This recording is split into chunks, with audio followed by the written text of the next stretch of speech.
नमस्कार। आज की बात में आपका स्वागत है। आज देश के कई हिस्सों से देवी मां की मूर्ति के विसर्जन के मौके पर पथराव और फायरिंग की खबरें आई।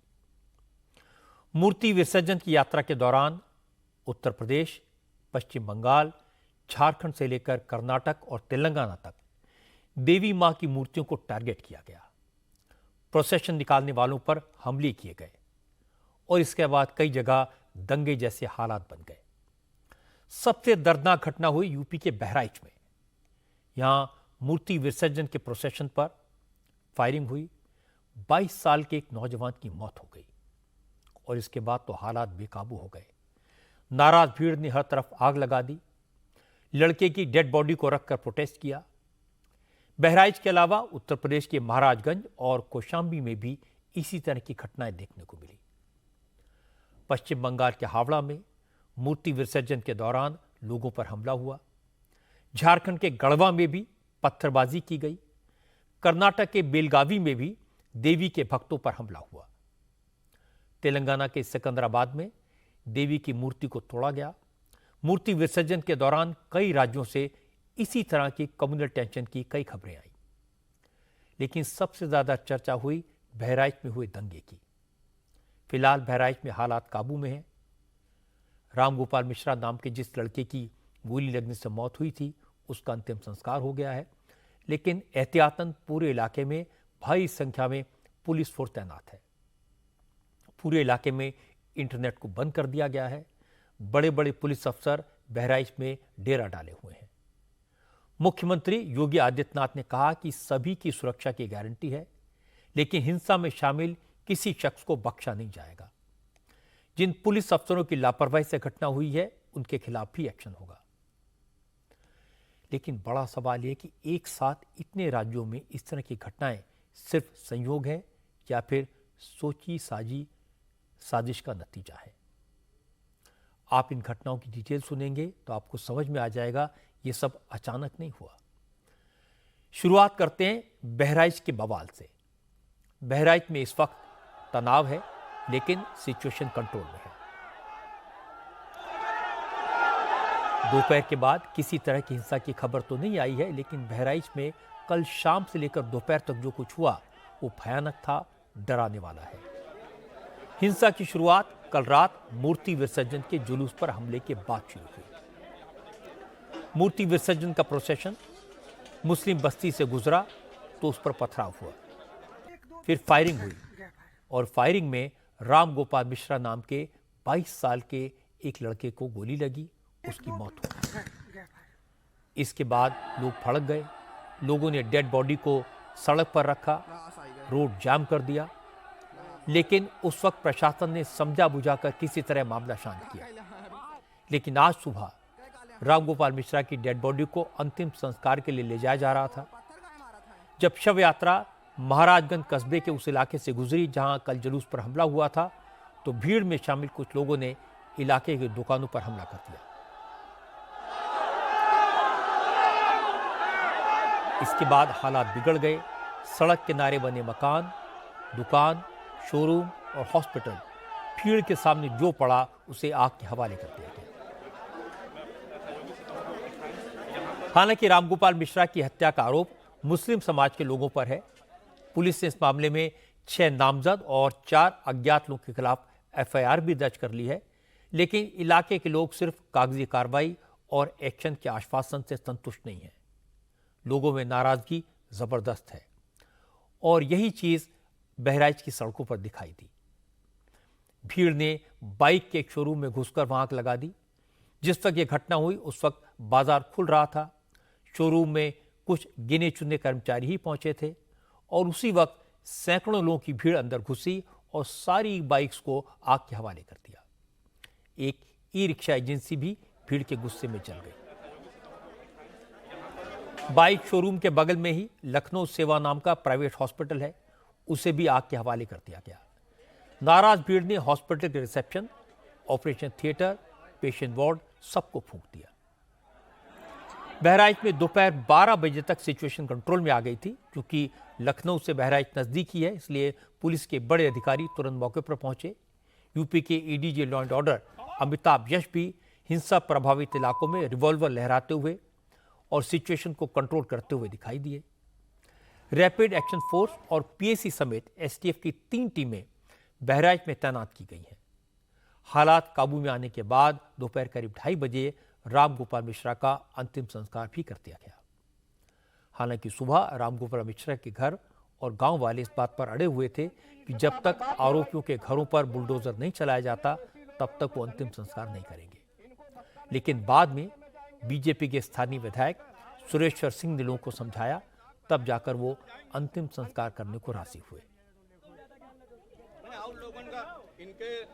बहराइच में हिंसा को रोकने में पुलिस की नाकामी पर भी सवाल उठे। देवी की प्रतिमा को जब विसर्जन के लिए ले जाया जा रहा था तब पुलिस मौजूद थी। इसके बावजूद हालात बिगड़े। जब भीड़ को शांति से समझाने की जरूरत थी उस वक्त पुलिस ने लाठीचार्ज कर दिया। लोगों का कहना है कि लाठीचार्ज के कारण भगदड़ मची, इसीलिए अफरा तफरी में रामगोपाल मिश्रा अलग थलग पड़ गया और उसे एक घर के अंदर खींचकर गोली मार दी गई। बहराइच की एसपी वृंदा शुक्ला के एक बयान की भी खूब चर्चा हो रही है, जिसमें वो कह रही हैं कि विसर्जन का प्रोसेशन मुस्लिम एरिया से गुजर रहा था, इसीलिए गड़बड़ हुई। कुछ लोगों ने सवाल उठाया कि जब पुलिस ही किसी शहर के इलाकों को मुस्लिम और हिंदू क्षेत्र में बांट देगी तो कल से इन इलाकों से एक दूसरे के समुदाय के लोगों का गुजरना मुश्किल हो जाएगा। पहले आपको एसपी वृंदा शुक्ला का वो बयान सुनवा देता हूं। एक जुलूस एक मुस्लिम क्षेत्र में से एक मस्जिद के पास से निकल रहा था। वहाँ पे दोनों पक्षों के बीच में कुछ विषय को लेकर तकरार हुई, जिसमें दोनों पक्ष आमने सामने हुए। उसमें आपस में कुछ लोग उत्पात मचाने लगे, जिस घटनाक्रम में एक व्यक्ति को हिंदू पक्ष की तरफ से गोली लगी और बाद में उसकी मृत्यु हो गई। उसी के बाद एक तनाव की स्थिति उत्पन्न हुई, जिससे विभिन्न स्थानों पर जो मूर्ति विसर्जन है उसको रोक दिया गया और फिर उसका फ़ायदा उठा के कुछ शरारती तत्वों ने उपद्रव मचाने की कोशिश की। तो पुलिस द्वारा बहुत तेज़ी से अपनी कार्रवाई हरकत में लाए गए और जहाँ पे भी इस तरह का डिस्टर्बेंस हुआ है उसको हम नियंत्रण में ले आए हैं। हालांकि एसपी वृंदा शुक्ला ने फैक्चुअल सिचुएशन बयान की। वाकई में वो मुस्लिम इलाका है, वाकई में मस्जिद के सामने से जब प्रोसेशन गुजरा तब हमला हुआ था। हालांकि आज सुबह पुलिस ने संयम से काम लिया। रामगोपाल मिश्रा की हत्या के बाद जब लोग प्रोटेस्ट कर रहे थे, रास्तों को बंद कर दिया गया था, तब बहराइच की एसपी वृंदा शुक्ला मौके पर मौजूद थी। उन्होंने लोगों से बात की और उन्हें समझाया।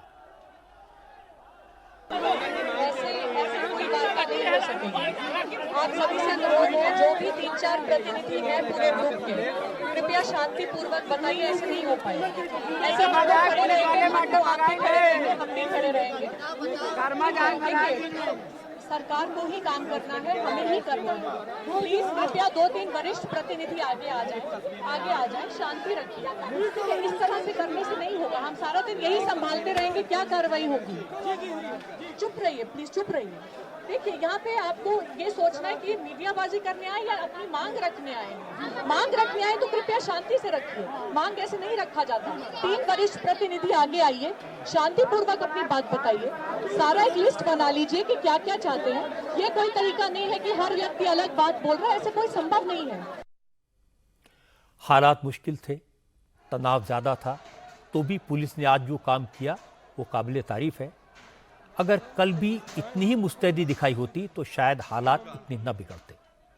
असल में इस हिंसा की शुरुआत तब हुई जब कल शाम हिंदू समुदाय के लोग डीजे और लाउडस्पीकर के साथ दुर्गा प्रतिमा का विसर्जन करने जा रहे थे।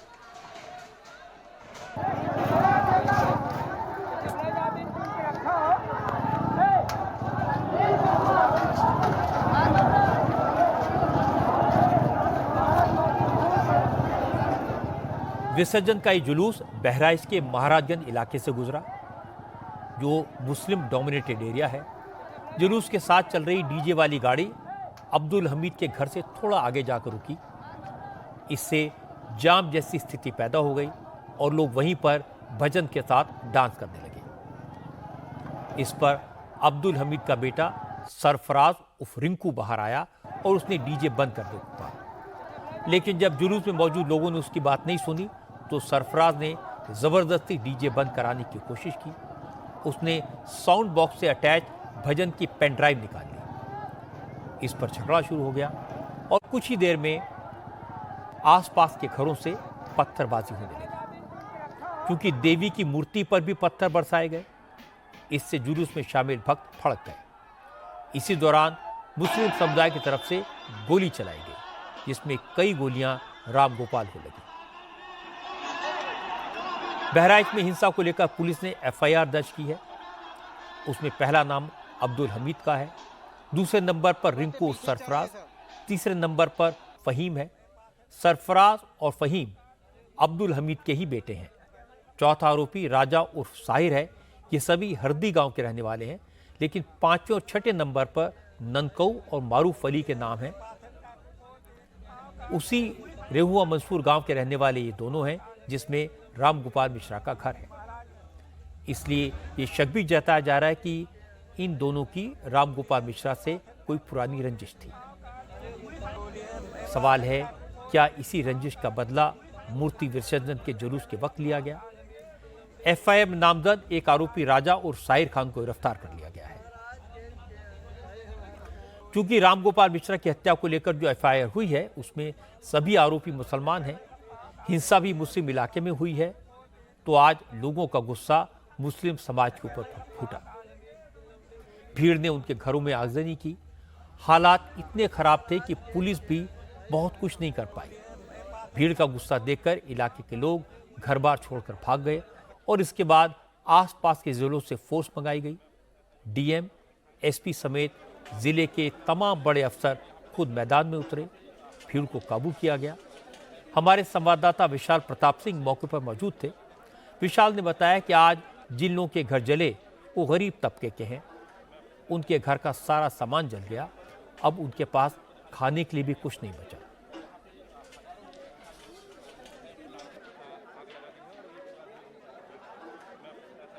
हमारा नाम कलीम है बाबूजी। हम लोग कभी किसी भी बात में नहीं, तुम्हारे उनके किन लोगों ने आग लगाई है? ये है मासानिया के, ये है मोहनीपुर के, ये मेरी दो गाड़ी घर में फूंक दिया, 2 बच्चे मेरे एक्सपायर हो गए। हम लोगों का क्या दोष है या मेरे मालिक? या भगवान तेरा यही इंसाफ है तो मौत दे दे भैया। या मेरे भगवान, या मेरे अल्लाह, अगर तेरे घर में यही जगह है हम गरीबों के लिए, हम गरीबों का कोई मसीहा भैया, आप लोग हम लोग को कहीं करवा दीजिएगा पापा। आज पुलिस ने बड़ी मुश्किल से आगजनी और हिंसा के बीच फंसे लोगों को रेस्क्यू किया। इलाके में मौजूद डरे समे बच्चों और महिलाओं को पुलिस अपने साथ सुरक्षित जगहों पर ले गई। उनके रहने खाने का इंतजाम किया। लेकिन नोट करने वाली बात है कि इस इलाके में रहने वाले ज्यादातर मुस्लिम पुरुष कल रात के बाद से ही फरार हैं। सिर्फ महिलाएं और बच्चे ही घर पर थे। दुर्गा प्रतिमा पर विसर्जन के दौरान हिंसा की खबरें यूपी के दूसरे जिलों से भी आई। महाराजगंज में भी मूर्ति विसर्जन के जुलूस पर पत्थरबाजी हुई। इस मामले में 17 लोगों के खिलाफ केस दर्ज किया गया। यह हिंसा की शुरुआत तब हुई जब मिश्रोलिया गांव में दुर्गा जी की प्रतिमा को शहर में घुमाया जा रहा था। ये परंपरा कई साल से चलती आई है। शोभा यात्रा का रूट पहले से तय है। हर साल जुलूस मस्जिद के सामने से गुजरता है, लेकिन इस बार जब जुलूस मस्जिद के सामने से गुजरा तो कुछ लोगों ने देवी के रथ पर लगे भगवा ध्वज को फाड़ने की कोशिश की। इसे लेकर जमकर बवाल हुआ। ईंट और पत्थरों से हमला किया गया। हालांकि अब इलाके में शांति है। चला रहे हैं सब, ईंटा पीछे पीछे ईंटा चला रहे हैं सब, पीछे ईंटा चला रहे हैं सब, पीछे ईंटा चला रहे हैं सब, देखिए पीछे ईंटा चल रहा है।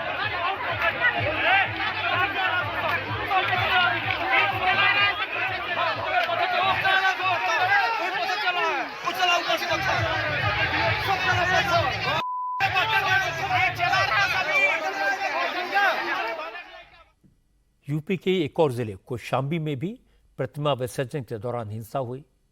यहां बवाल की शुरुआत गुलाल उड़ाने को लेकर हुई। बलीपुर नारा गांव में नवरात्रि में मां दुर्गा की पूजा के बाद श्रद्धालु प्रतिमा का विसर्जन करने जा रहे थे। इस दौरान अबीर और गुलाल उड़ाया जा रहा था। तभी रास्ते में स्थित बाजार पर गुलाल पड़ गया। इस पर मुस्लिम समुदाय के लोग विरोध जताने लगे। एक युवक ने वीडियो बनाना शुरू कर दिया। श्रद्धालुओं ने उससे मोबाइल छीनने की कोशिश की तो बात पड़ गई। कहा जा रहा है कि मुस्लिम समुदाय के लोगों ने घरों की छतों से पथराव करना शुरू कर दिया, लाठी डंडे और तलवार से हमला बोल दिया। दोनों पक्षों में मारपीट शुरू हो गई। यात्रा में शामिल महिलाओं से बदसलूकी हुई। इस दौरान कुछ महिलाओं समेत 7 लोगों को चोटें आई। अब पुलिस ने 23 लोगों के खिलाफ गंभीर धाराओं में मुकदमा दर्ज करके 6 आरोपियों को गिरफ्तार किया है। जहां ये बवाल हुआ वहां मुस्लिम समाज के 4 घर हैं। एक घर को छोड़कर सभी लोग गायब हैं। गांव के जितने समृद्ध लोग हैं और जितने ही मोबिज लोग हैं, सबसे बातचीत करके इस मामला को पूरी तरह से शांतिप्रिय ढंग से हल कर दिया गया है। इस पे एक एफआईआर लिखी गई है। उस एफआईआर की भी एक एसआईटी के जरिए जो है विवेचना की जा रही है, अनुसंधान किया जा रहा है, ताकि कुछ लोगों ने जो उसमें सांप्रदायिक सौहार्द को खराब करने का कोशिश किया था, उनके खिलाफ जो है सख्त कार्रवाई की जाए। हम लोग को भी वीडियो मिला है। उस वीडियो का जांच करने के लिए भी पुलिस अधीक्षक कौशाम्बी श्री ब्रजेश श्रीवास्तव को बताया गया है। और साथ में यहाँ पे ऐसी कोई घटना ना होने पाए तो लगातार आप देख रहे हैं कि ड्रोन से भी सर्विलेंस किया जा रहा है और अन्य तकनीकी माध्यम से भी सर्विलेंस किया जा रहा है। यहाँ पे स्वयं जिलाधिकारी कौशाम्बी और पुलिस अधीक्षक कौशाम्बी आईजी रेंज प्रयागराज खड़े हैं ताकि ऐसी कोई घटना की पुनरावृत्ति ना हो। मूर्ति विसर्जन के दौरान जो हिंसा हुई उस पर राजनीति भी शुरू हो गई। यूपी में थोड़े दिन बाद 10 विधानसभा की सीटों पर उपचुनाव होने हैं। इसलिए अखिलेश यादव ने तुरंत ही इस हिंसा को चुनाव से जोड़ दिया। अखिलेश ने कहा कि चुनाव का आना और सांप्रदायिक माहौल का बिगड़ जाना ये इत्तेफाक नहीं है। हार के डर से हिंसा का सहारा लेना किसकी पुरानी रणनीति है, ये बाई इलेक्शन की दस्तक है। अखिलेश यादव ने कहा योगी आदित्यनाथ दावे तो बड़े बड़े करते हैं, यूपी के दंगा मुक्त होने की बात करते हैं, लेकिन बहराइच में क्या हो रहा है इसे सब देख रहे हैं। सरकार को न्याय करना चाहिए। एक चौकी इंचार्ज या वहाँ पर मौके पे कोई और छोटा अधिकारी हट जाए, उससे कानून व्यवस्था नहीं संभलेगी।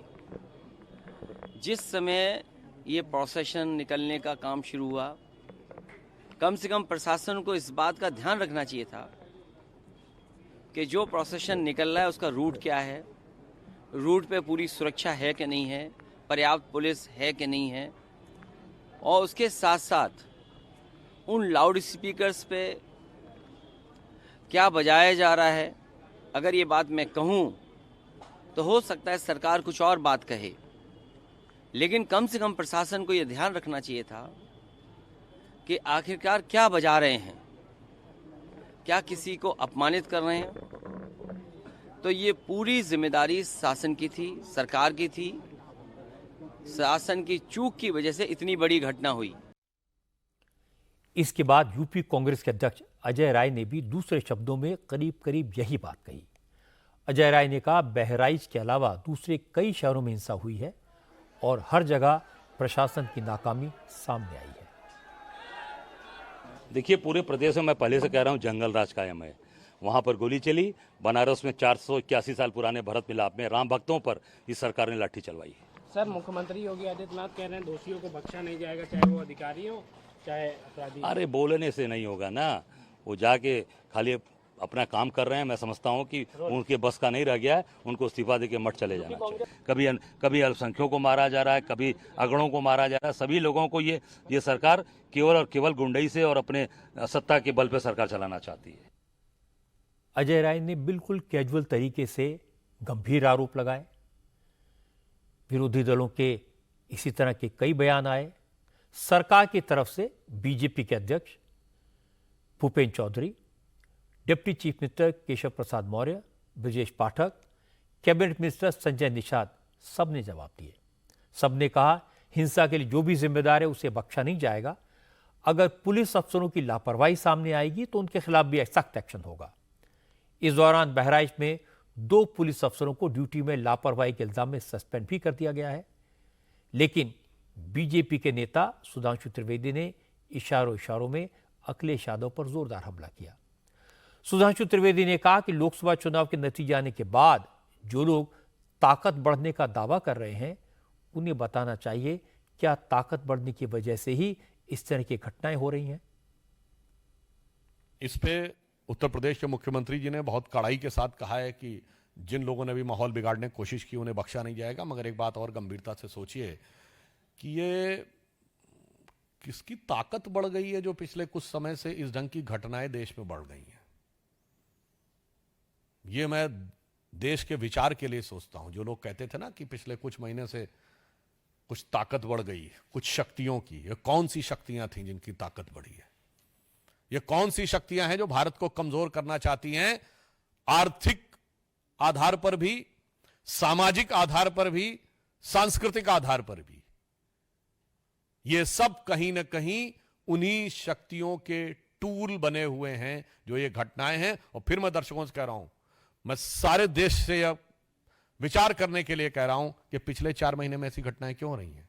कहीं कोई ईमेल आ जाता है कि ऐसा कुछ होने वाला है, कहीं पर रेल की पटरियों के ऊपर कुछ हो रहा है, कहीं पथराव हो रहा है। इनको अलग अलग घटनाओं के रूप में मत देखिए, इन्हें समेकित रूप में, इंटीग्रेटेड फॉर्म में देखिए, तो भारत के खिलाफ होने वाले षड्यंत्र को आप बेहतर समझ सकेंगे। बहराइच में जो हिंसा हुई उसको लेकर 2-3 बातें तो साफ हैं। जिस राम गोपाल की हत्या की गई उसका हफ्ते भर पहले शिबू नाम के युवक से झगड़ा हुआ था, फिर पथराव हुआ, देवी की प्रतिमा का एक हाथ खंडित हो गया। इससे नाराज राम गोपाल ने शिबू के घर की छत पर चढ़कर वहां भगवा लहराने की कोशिश की। ये वीडियो भी सामने आया है। उसके बाद फायरिंग हुई। इस फायरिंग में राम गोपाल की मौत हो गई। दंगा भड़क गया। अगर पुलिस ने समय रहते लोगों को समझा बुझाकर शांत कर दिया होता तो हालात पहले ही काबू में आ जाते। अब पुलिस फोर्स तैनात है, इलाके में तनाव है, पुलिस ने लोगों को समझाया है, हालात काबू में है। लेकिन अब इस मामले में राजनीति हो रही है, आग में घी डालने की कोशिश की जा रही है। अखिलेश यादव ने इस घटना को चुनाव से जोड़ दिया। उन्होंने कहा चुनाव का आना और सांप्रदायिक माहौल का बिगड़ जाना महज इत्तेफाक नहीं है। लेकिन सवाल यह है, क्या इस तरह के फसाद सिर्फ यूपी में हुए? यूपी में तो बाई इलेक्शन होने हैं, लेकिन पश्चिम बंगाल में, कर्नाटक में, तेलंगाना में तो कोई इलेक्शन नहीं है। इस तरह की पत्थरबाजी और फायरिंग का पैटर्न देश के कई इलाकों में एक साथ दिखाई दिया। कई जगहों पर देवी विसर्जन पर हमले हुए। कुछ उदाहरण मैं आपको दिखाता हूं। पश्चिम बंगाल में कम्युनल टेंशन हुई। हावड़ा के श्यामपुर इलाके में पूजा पंडाल को निशाना बनाया गया। पूजा पंडाल में तोड़फोड़ की गई, आगजनी की घटना हुई और हावड़ा की इस घटना के कई वीडियो बीजेपी के नेता शुभेंदु अधिकारी ने जारी किए। इन वीडियोज में आपको साफ साफ दिखेगा कि सैकड़ों लोग सड़क पर हंगामा कर रहे हैं, तोड़फोड़ कर रहे हैं और दुर्गा पूजा के पंडाल को निशाना बना रहे हैं। शुभेंदु अधिकारी ने इल्जाम लगाया कि दंगाइयों के ग्रुप ने श्यामपुर पुलिस स्टेशन से लौटते वक्त एक पूजा पंडाल पर हमला किया और जिस घाट पर मूर्ति का विसर्जन किया जा रहा था वहां पत्थर फेंके। इन लोगों ने पूजा पंडाल में आग भी लगा दी। जब इस घटना के बारे में ज्यादा जानकारी लेने की कोशिश की तो मालूम हुआ कि झगड़े की शुरुआत 5 दिन पहले हुई थी। 8 अक्टूबर को श्यामपुर में व्यापारी संघ ने पूजा पंडाल लगाया जिसमें सर्वधर्म संभाव की थीम रखी गई थी। सभी धर्मों के देवी देवताओं के चित्र लगाए गए थे, लेकिन मुस्लिम समाज के लोगों ने इस पर आपत्ति जताई। आयोजकों ने नाराज लोगों की मांग पर अपना थीम बदल दिया। इसके बाद मामला खत्म हो गया, लेकिन कल फिर इसी बात को लेकर हंगामा शुरू हुआ। मुस्लिम समाज के कुछ लोगों ने पहले श्यामपुर पुलिस स्टेशन पर हमला किया। पुलिस ने हालात को काबू में पाने के लिए लाठीचार्ज किया तो बात बिगड़ गई। आसपास के इलाके में तोड़फोड़ और आगजनी शुरू हो गई और इसके बाद पूजा पंडाल को भी निशाना बनाया गया। इसी तरह की खबर झारखंड के गढ़वा से भी आई। गढ़वा में पत्थरबाजी हुई, आगजनी हुई। असल में गढ़वा डिस्ट्रिक्ट के एक गांव में विसर्जन से पहले शोभा यात्रा निकल रही थी, लेकिन पुलिस ने प्रोसेशन में शामिल लोगों को जुलूस के परंपरागत रास्ते से निकालने की परमिशन नहीं दी। पुलिस का कहना था इस रास्ते में मुस्लिम बहुल इलाका है, गड़बड़ी हो सकती है, लेकिन जुलूस में शामिल लोगों का तर्क था कि हर साल जुलूस इसी रास्ते से निकलता है। कोरोना के वक्त भी पाबंदियों के कारण यह रास्ता बंद हो गया था, लेकिन अब तो ऐसी कोई पाबंदी नहीं है। इसी बात पर झगड़ा हुआ। बात बढ़ी तो पुलिस ने लाठियां चलाई। इससे नाराज होकर लोगों ने भी पथराव शुरू कर दिया। आयोजकों का कहना था कि पुलिस ने उनके साथ ज्यादती की, उन्हें बेवजह रोका, जबकि पिछले 50 साल से वो इस परंपरा को इसी तरह निभाते आ रहे हैं। तेलंगाना में भी सांप्रदायिक सद्भाव को खराब करने की कोशिश हुई। पिछले 7 दिन में दूसरी बार देवी दुर्गा की मूर्ति को खंडित किया गया। सिकंदराबाद में आज सुबह मंदिर में घुसकर देवी मां की मूर्ति को जमीन पर गिरा दिया गया और इस घटना का सीसीटीवी फुटेज भी सामने आ गया। ये तस्वीरें हैदराबाद से सटे सिकंदराबाद के मुत्यालम्मा मंदिर की हैं, जहां सुबह करीब 4 बजे एक व्यक्ति मंदिर के अंदर घुसा और उसने मां दुर्गा की मूर्ति पर अटैक कर दिया, मूर्ति पर हमला किया और उसके बाद मूर्ति को गिरा दिया। जैसे ही इस बात की जानकारी आसपास के लोगों को मिली, लोगों का गुस्सा फूट पड़ा। हजारों लोग मंदिर के परिसर में इकट्ठा हो गए। तेलंगाना की सरकार के खिलाफ नारे लगाए गए।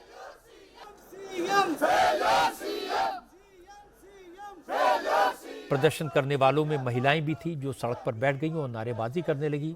मामला बढ़ता देखकर पुलिस ने धरना प्रदर्शन खत्म कराने की कोशिश की, लेकिन लोग नहीं माने, जिसके बाद पुलिस ने प्रदर्शनकारियों को जबरन उठाया और डिटेन करके पुलिस स्टेशन भेज दिया।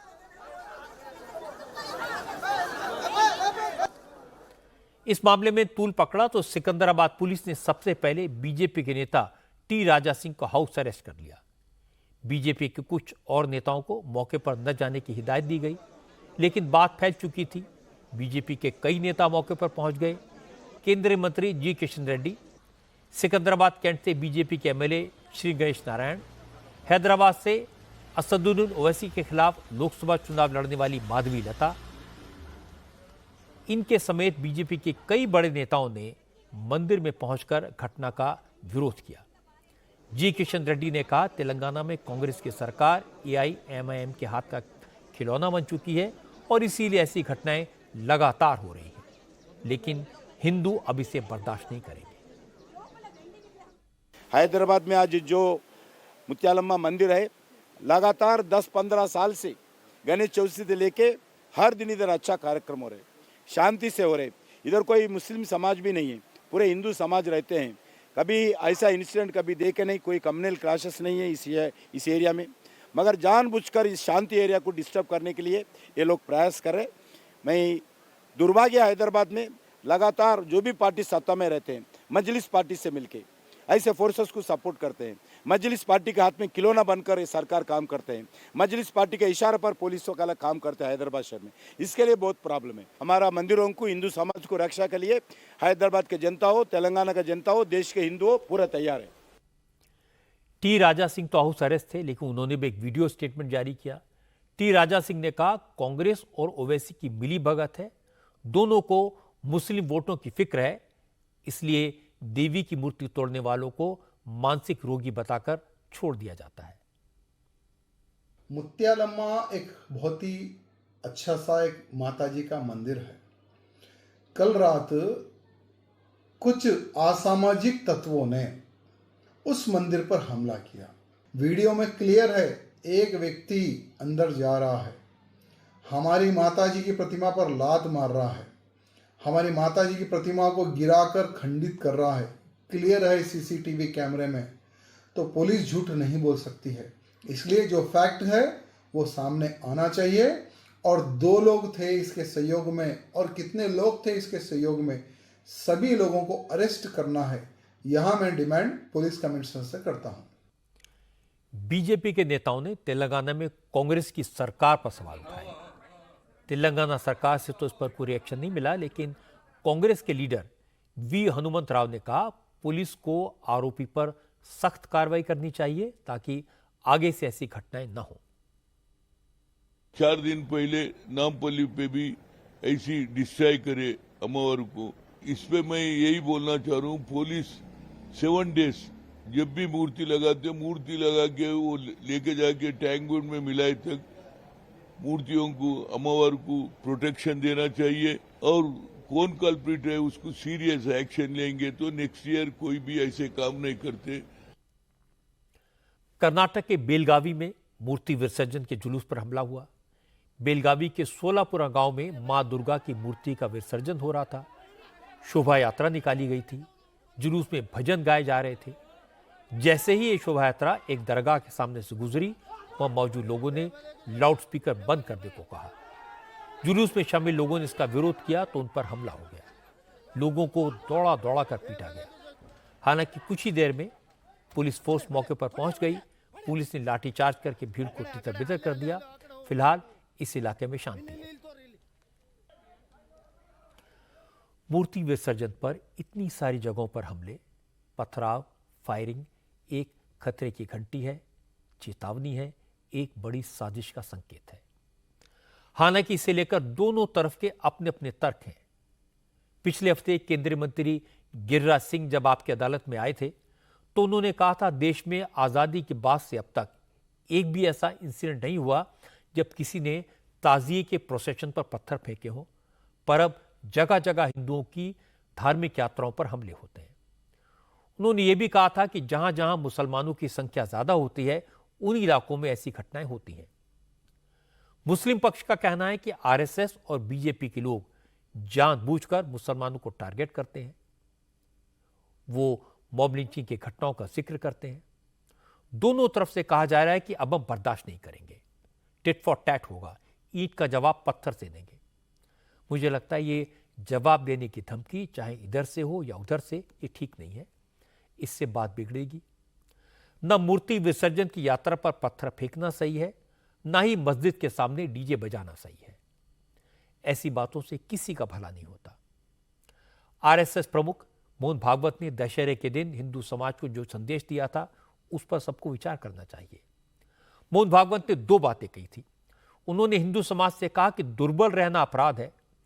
अगर हिंदू समाज कमजोर है, असंगठित है, दुर्बल है तो उसका मतलब अत्याचार को निमंत्रण देना है। लेकिन साथ साथ उन्होंने दूसरी बात भी कही। उन्होंने कहा इसका मतलब यह नहीं कि किसी से शत्रुता करें, इसका मतलब यह नहीं कि हिंसक बने। मौलाना महमूद मदनी ने भी थोड़े दिन पहले मुझसे कहा था कि यह देश जितना मोहन भागवत का है उतना हमारा भी है। यह देश जितना हिंदुओं का है उतना मुसलमानों का भी है।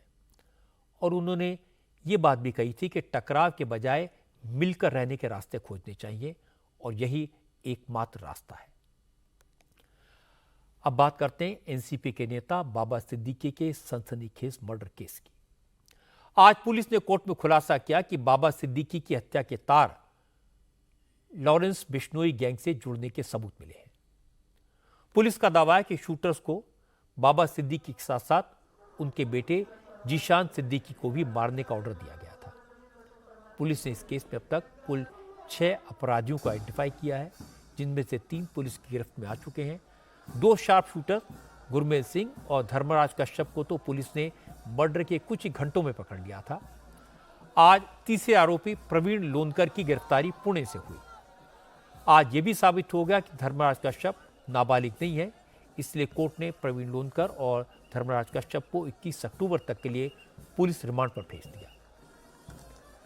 पुलिस ने रिमांड पेपर्स में इस मर्डर केस को लेकर जो खुलासे किए हैं वो चौंकाने वाले हैं। अब तक की पूछताछ में शार्प शूटर्स ने बताया उन्हें लॉरेंस गैंग की तरफ से सिर्फ टारगेट बताए गए थे। रुकने, रेकी करने से लेकर हथियार तक सब कुछ मुहैया करवाया गया था। हर लड़के की जिम्मेदारी तय थी, अलग अलग रोल था। किसी को यह नहीं मालूम था कि हत्या का ऑर्डर देने वाला कौन था, किसके कहने पर बाबा सिद्दीकी पर हमला हुआ।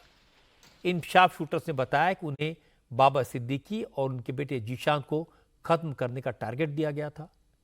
गुरमेल सिंह, धर्मराज कश्यप और प्रवीण लोनकर गिरफ्तार हो चुके हैं। इसके अलावा एक शूटर शिव कुमार गौतम फरार है।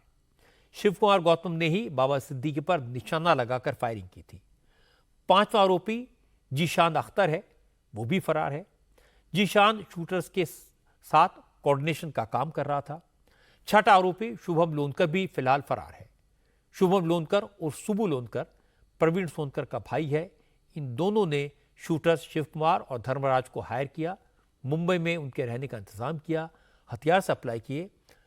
अब पुलिस पकड़े गए 3 आरोपियों गुरमेल सिंह, धर्मराज कश्यप और प्रवीण लोनकर को आमने सामने बैठाकर पूछताछ करेगी। पुलिस ने आरोपियों के पास से 4 मोबाइल रिकवर किए हैं। अब तक की पूछताछ में इन्होंने बताया सबको सिर्फ उनके स्पेसिफिक रोल के बारे में बताया गया था। हत्या के बदले बड़ी रकम देने की बात हुई थी। प्रवीण और सुबू ये ऑफर लेकर आए थे। प्रवीण लोनकर पुणे में डेयरी चलाता है। उसकी डेयरी के बगल में ही स्क्रैप की दुकान में शूटर शिव कुमार और धर्मराज कश्यप काम करते थे। प्रवीण की गिरफ्तारी के बाद इलाके के लोग हैरान हैं। उन्होंने कहा प्रवीण को देखकर कभी ऐसा नहीं लगा कि वो इतनी बड़ी घटना को अंजाम दे सकता है। यहाँ पे रहता हूँ, आते जाते टाइम उसका जो दुकान है वहाँ यहाँ पे, तो आते जाते टाइम उसने दुकान में देखा है और हमको लगा भी नहीं था कि ये ऐसा प्रकार हो जाएगा, ये बंदा कर पाएगा। तो हम पूरे लोग इसी शौक में है कि ये प्रकार कैसे क्या हो गया। जो बंदा दुकान में डेयरी है उसकी, जो डेयरी में काम करता था, हमको लगा भी नहीं है, पर लेकिन ये हुआ है तो ठीक है, हम लोगों को शौक में है। बाबा सिद्दीकी की हत्या के बाद शुभम लोनकर ने ही फेसबुक पोस्ट में हत्या की जिम्मेदारी ली थी। शुभम लोनकर ने पोस्ट को लॉरेंस बिश्नोई गैंग और अनमोल बिश्नोई को टैग किया था। फेसबुक पोस्ट में शुभम लोनकर ने लिखा कि सलमान खान हमें जंग नहीं चाहते थे, पर तुमने हमारे भाई का नुकसान करवाया। इस पोस्ट में आगे लिखा कि हमारी किसी से दुश्मनी नहीं है, लेकिन जो भी सलमान खान और दाऊद गैंग की हेल्प करेगा वो अपना हिसाब किताब रख ले। बाबा सिद्दीकी की हत्या के बाद इसी फेसबुक पोस्ट को आधार बनाकर मुंबई क्राइम ब्रांच आगे बढ़ी, जिसके बाद शुभम लोनकर के भाई प्रवीण लोनकर की गिरफ्तारी हुई। पुलिस को शक है कि हत्या बाबा सिद्दीकी के बारे में ये सारे नौसिखिए मोहरे हैं। इसके बाद उनके पीछे बड़े अपराधियों का हाथ है। इसमें कुछ और लोग भी शामिल हो सकते हैं। 12 अक्टूबर की रात ऑटो से उतरे शूटर्स ने 9.9 mm की पिस्टल से 6 राउंड फायरिंग की। इसमें से 3 गोलियां बाबा सिद्दीकी को लगी। जानकारों का कहना है कि बाबा की हत्या की प्लानिंग फुल प्रूफ थी। शूटर्स को उनकी मूवमेंट और इलाके की पूरी जानकारी थी। पहले रेकी की गई थी। दशहरे का दिन था, पटाखे चल रहे थे, आतिशबाजी हो रही थी, भीड़ भाड़ थी, इसलिए फायरिंग की आवाज भी शोर शराबे में और पटाखों की आवाज में दब गई। शूटर्स अपने साथ लाल मिर्च का पाउडर लेकर आए थे। जिस वक्त बाबा सिद्दीकी जीशान के ऑफिस से निकले, उस वक्त उनके बेटे जीशान भी उनके साथ थे, लेकिन अचानक जीशान के लिए कोई फोन आया और वो वापस ऑफिस के अंदर चले गए। इलाके में भीड़ थी, दशहरे का जुलूस निकल रहा था। बाबा सिद्दीकी गाड़ी से उतरकर लोगों से मिलने लगे। उसी वक्त आसपास मौजूद शूटर्स ने फायरिंग कर दी। पता लगा प्लानिंग के मुताबिक धर्मराज कश्यप को पहले बाबा सिद्दीकी और उनके सुरक्षा कर्मियों की आंखों में मिर्च का पाउडर डालना था। उसके बाद शिव कुमार गौतम और गुरमेल सिंह को बाबा सिद्दीकी पर फायरिंग करनी थी, लेकिन अचानक प्लान बदला और शिव कुमार गौतम ने बाबा पर गोलियां बरसा दी। 3 गोलियां बाबा सिद्दीकी को लगी और इसके बाद धर्मराज कश्यप ने सुरक्षा कर्मियों पर चिली पाउडर फेंका और जब तक कोई कुछ समझ पाता ये शूटर्स वहां से भाग निकले। अब गुरमेल सिंह और धर्मराज कश्यप पुलिस की गिरफ्त में हैं। दोनों गिरफ्तार शूटर्स ने पूछताछ में बताया कि सारे इंस्ट्रक्शंस शिव कुमार को दिए जाते थे। न उन्हें प्लान के बारे में कुछ ज्यादा पता था, न ये पता है कि मर्डर किसके कहने पर किया गया। उन्हें तो सिर्फ अपना रोल मालूम था जो उन्होंने पूरा किया। हैरानी की बात है कि 6 आरोपियों में से 4 का कोई क्रिमिनल रिकॉर्ड नहीं है। शिव कुमार और धर्मराज दोनों बहराइच के रहने वाले हैं। शिव कुमार 5 साल पहले पुणे आया था और वहां स्क्रैप की दुकान में काम कर रहा था। धर्मराज शिव कुमार का पड़ोसी है, उसकी भी कोई क्राइम हिस्ट्री नहीं है। धर्मराज को शिव कुमार ने कुछ महीने पहले पुणे बुलाया था। प्रवीण लोनकर और सुबू लोनकर का भी अपराध की दुनिया से कोई सीधा वास्ता नहीं था। इस केस के 5वें आरोपी शूटर गुरमेल की मर्डर की हिस्ट्री शीट रही है। हरियाणा में कैथल के रहने वाले गुरमेल के मां बाप की पहले से ही मौत हो चुकी है। गुरमेल अपने दोस्त के भाई की हत्या के केस में जेल में था। जेल में ही वो लॉरेंस गैंग के अपराधियों के संपर्क में आया। मर्डर के केस में गुरमेल सिंह को जून में बेल मिली और इसके बाद ही उसे बाबा सिद्दीकी की हत्या के लिए हायर किया गया। गुरमेल लॉरेंस के रिश्तेदार अनमोल बिश्नोई का भी करीबी बताया जाता है, लेकिन इस केस में सबसे अहम किरदार है जीशान अख्तर। महज 21 साल का जीशान अख्तर जालंधर का रहने वाला है। जीशान का पुराना आपराधिक इतिहास है, क्रिमिनल हिस्ट्री है। पता चला जीशान इस हत्या का मास्टरमाइंड है। हत्या के वक्त वो लगातार शूटर्स के संपर्क में था। उन्होंने बाबा सिद्दीकी की लोकेशन की जानकारी लगातार दे रहा था। पंजाब पुलिस ने जीशान अख्तर को 2022 में गिरफ्तार किया था। उस पर 9 संगीन मामलों में केस चल रहे हैं। पंजाब पुलिस के दस्तावेज से तस्दीक ये हुआ कि वो लॉरेंस बिश्नोई के गैंग से जुड़ा हुआ है। जीशान का असली नाम मोहम्मद यासीन अख्तर है। उसे सिकंदर, जस्सी जैसे नामों से भी जाना जाता है। पंजाब के कई गैंग्स के साथ वो काम कर चुका है। पुलिस रिकॉर्ड के मुताबिक जीशान पुणे के गैंगस्टर सौरभ महाकाल से भी जुड़ा हुआ है। महाकाल वही गैंगस्टर है जिसका नाम सुपरस्टार सलमान खान के पिता सलीम खान को धमकी देने के केस में आया था। महाकाल सिद्धू मूसेवाला की हत्या से भी कनेक्टेड है। लॉरेंस के खासम फात विक्रम बराड़ के लिए भी जीशान काम कर चुका है। पता चला कि जीशान जब पटियाला जेल में बंद था तब उसे बाबा सिद्दीकी को मारने की सुपारी मिली थी। 7 जून को रिहाई के बाद उसने कैथल में गुरमेल से मुलाकात की। हालांकि जीशान अख्तर ने सारा काम पर्दे के पीछे रहकर किया। शूटर्स को हायर करने से लेकर लॉजिस्टिक सप्लाई करने, मुंबई के कुर्ला में शूटर्स के रहने का इंतजाम करने की जिम्मेदारी शुभम लोनकर और प्रवीण लोनकर ने निभाई। कुर्ला में शूटर्स के किराए के घर में रहने वाले पड़ोसी भी इस हत्याकांड के बाद हैरान हैं। एक नेबर ने कहा ये शूटर्स हमेशा घर के अंदर रहते थे, घर की खिड़कियां दरवाजे बंद रहते थे। पड़ोसी ने कहा इस इलाके में 8 से 9 हजार रुपए में कमरा किराए पर मिलता है, लेकिन इन अपराधियों ने 14,000 रुपए दिए और फिर भी मकान मालिक ने इन पर कोई शक नहीं किया। कब कितने दिनों पहले ये रहने आए, क्या जानकारी है? आज से 1-1.5 महीना पहले तो रूम रिनोवेशन में गया था। काफ़ी ख़राब हालत थी रूम की, तो बना के लास्ट 15 डेज में उसने ओनर ने किसी को हैंड ओवर किया। जो लोग थे यही थे। अपना रूम उन लोगों का बंद ही रहता था हमेशा। कभी देखा है तो जूता निकालते हुए या फिर कोई चीज़ सुखाने के लिए आए इधर जाली पे, बस उसके अलावा कुछ नहीं। रात को 9 बजे लोग स्मोक के लिए बस दरवाज़ा खोलते थे, उसके अलावा तो कभी नहीं देखा। मैंने किसी को नहीं देखा है कि कोई आता है या जाता है। बस इतना मालूम था कि अंदर 2-3 लोगों की बात करने की आवाज़ आती थी मेरे लास्ट वाले दीवार से रूम के।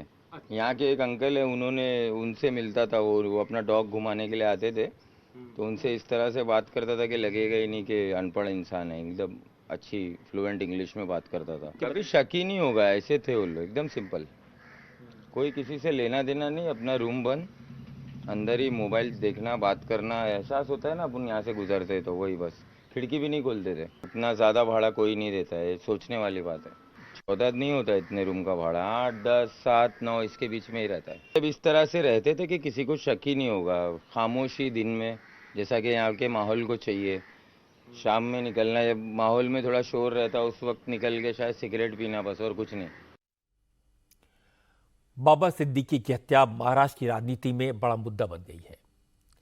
उद्धव ठाकरे की शिवसेना, शरद पवार की एनसीपी और राहुल गांधी की कांग्रेस ने इस घटना को लेकर deputy chief minister Devendra Fadnavis का इस्तीफा मांगा है।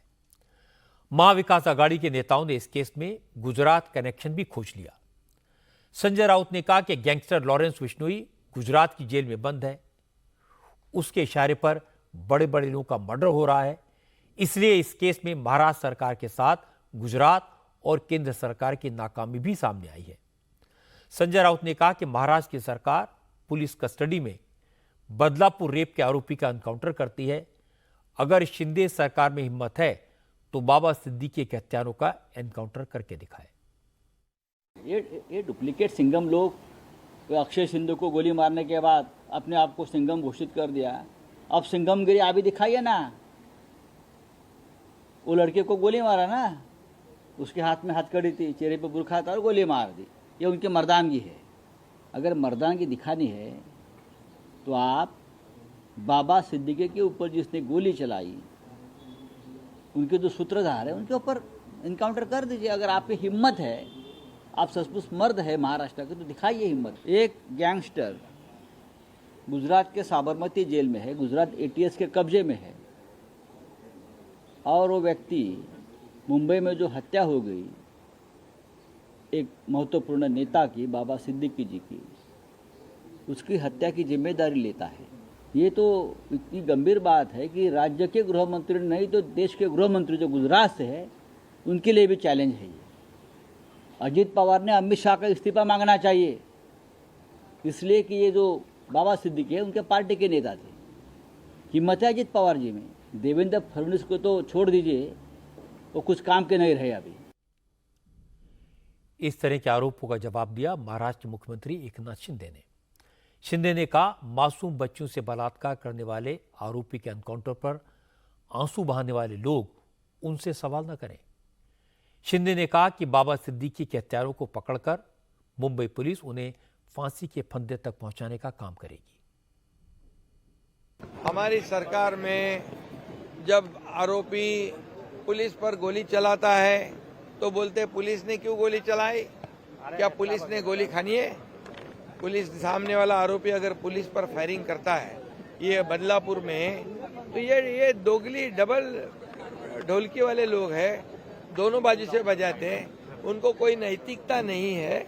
बदलापुर वाले केस में एक छोटी बच्ची पे अत्याचार हुआ, उस आरोपी की बाजू लेने वाले ये लोग, ये क्या कानून की भाषा करते हैं? ये कानून व्यवस्था बनाए रखने की जिम्मेदारी हमारी है।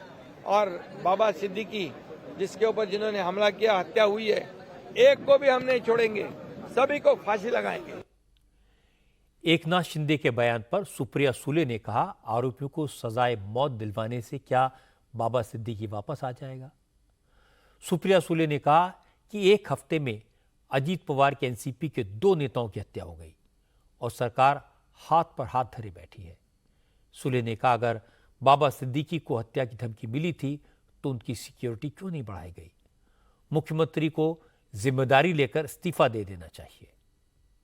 अरे फांसी देंगे, लेकिन उनको वापस लाओगे? आप ला पाओगे? फांसी तो दे देंगे तीनों को पकड़ पे, लेकिन उसके पीछे किसका बड़ा षड्यंत्र है? और अगर 2 हफ्ते पहले आपको पता था कि उनको ऐसी सिक्योरिटी बड़े थ्रेट है, तो उसको सिक्योरिटी बढ़ाई क्यों नहीं गई उनकी? ऐसा इतना कैजुअलनेस इस सरकार का है। कितने बड़े नेता का खून भी होता है, फिर भी आप कैजुअली लेंगे और उसको जस्टिफाई करेंगे। Shame on such a government. ना महिला सुरक्षित है, ना बच्चे सुरक्षित है।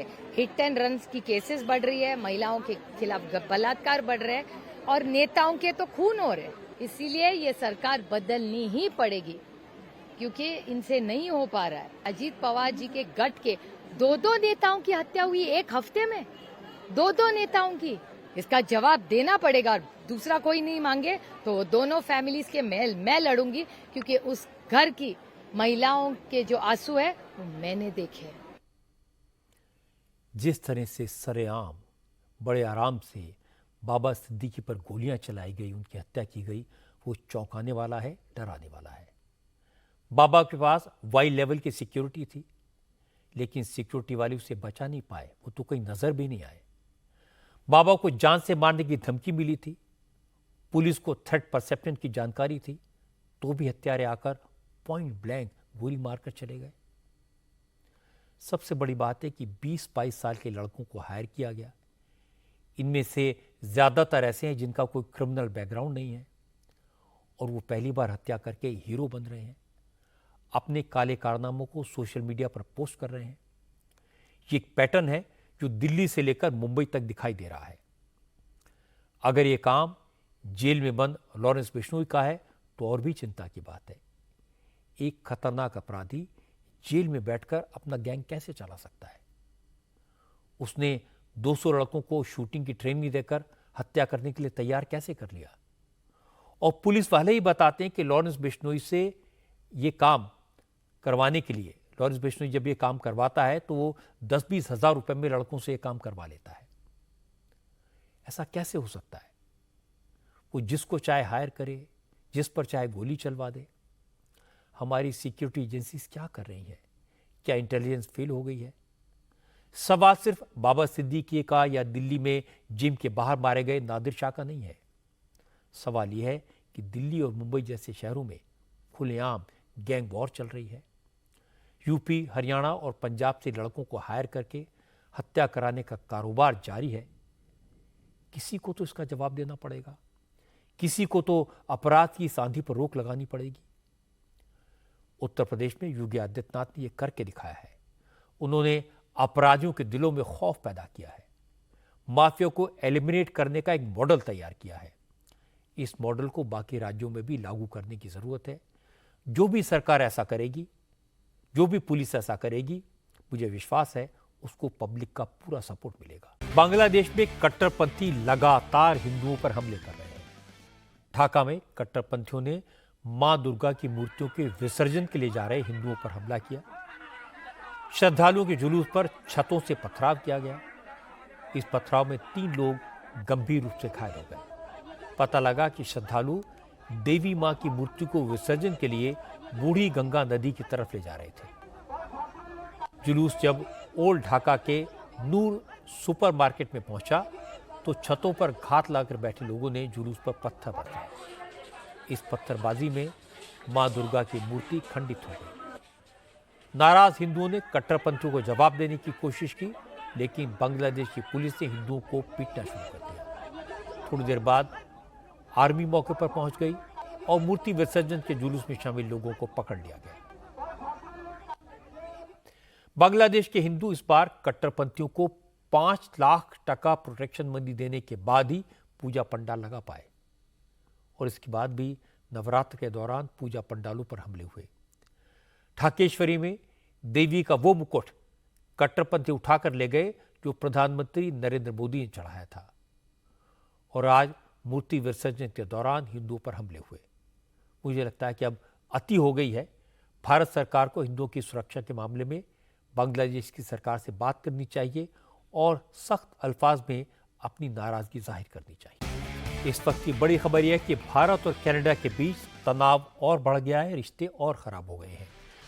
अभी ये पता चला कि भारत ने कनाडा के 6 डिप्लोमेट्स को एक्सपेल कर दिया है। कनाडा के इन 6 डिप्लोमेट्स को 19 अक्टूबर तक भारत छोड़ने के लिए कहा गया है।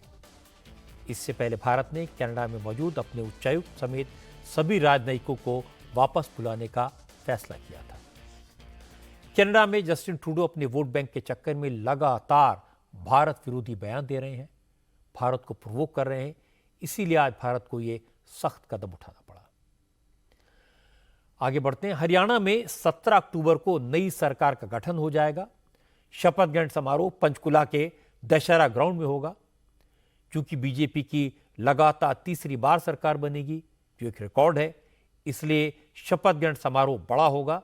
हरियाणा के सभी जिलों से कार्यकर्ताओं को आमंत्रित किया जाएगा। शपथ ग्रहण समारोह में प्रधानमंत्री नरेंद्र मोदी के अलावा बीजेपी शासित राज्यों के मुख्यमंत्री और एनडीए के बड़े नेता भी शामिल होंगे। जम्मू कश्मीर में भी नई सरकार का गठन 16 अक्टूबर को हो जाएगा। सुबह 11:30 बजे श्रीनगर के शेरे कश्मीर इंटरनेशनल कॉन्फ्रेंस सेंटर में उमर अब्दुल्ला मुख्यमंत्री पद की शपथ लेंगे। इसके लिए आज उमर अब्दुल्ला को राजभवन की तरफ से इन्विटेशन लेटर सौंप दिया गया।